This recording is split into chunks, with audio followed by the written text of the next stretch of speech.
いや、どうもどうも。週末ゆっくり YouTube でも見てるかい？のんびりしてる時間って本当に最高だよな。最近さ、ニュースとか見てると特に農業とか漁業の話なんかで概算金がどうのこうのってことを耳にすることがあってさ。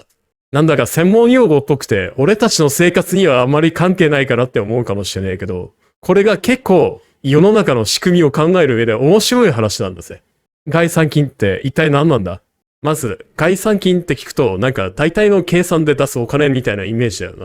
な。まさにその通りなんだ。でも、何の大体のお金かっていうと、これがポイントなんだ。例えば、俺たちが会社で働いて給料をもらうだろう。あれは、働いた後にちゃんと計算されてもらう最終的なお金だよな。でも、この概算金ってのは、最終的に決まるちゃんとした値段が決まる前に、とりあえずこれだけ払っておくから受け取ってくれって先に渡されるお金のことなんだ。特に農業をやってる農家さんとか漁業をやってる業者さんなんかの間でよく出てくる話なんだよ。なんでとりあえずのお金が必要なんだ？なんで最終的な値段が決まる前にそんな中途半端なお金をもらうんだって思うよな。これにはちゃんとした理由があるんだ。考えてみてくれよ。農家さんがお米を作るとするだろう。秋になって稲刈りをしてお米を収穫する。そのお米を例えば農業協同組合ってやつだな。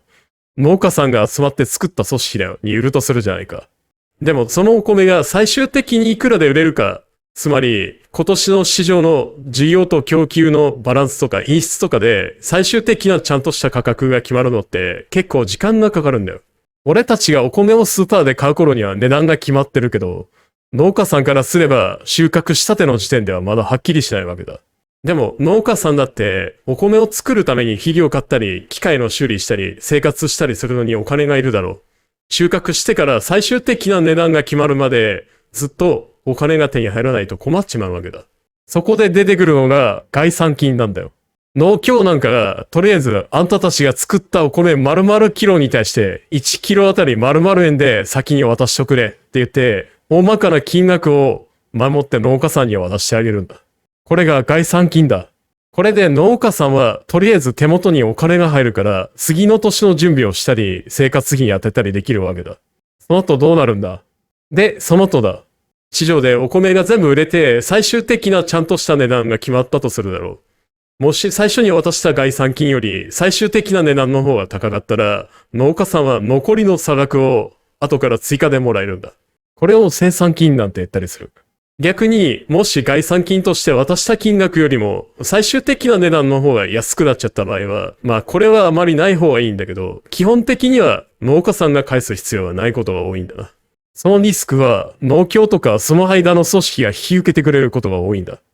だから、農家さんとか業者さんにとっては、この概算金ってのが、安定して事業を続けていくための、すごく大事な、とりあえずの収入ってわけなんだよ。俺たちサラリーマンの給料みたいに毎月決まって入ってくるわけじゃないから、こういう仕組みが必要なんだな。群馬の農家さんだって、きっとこういう仕組みで安心して作物を育ててるはずだぜ。まとめ。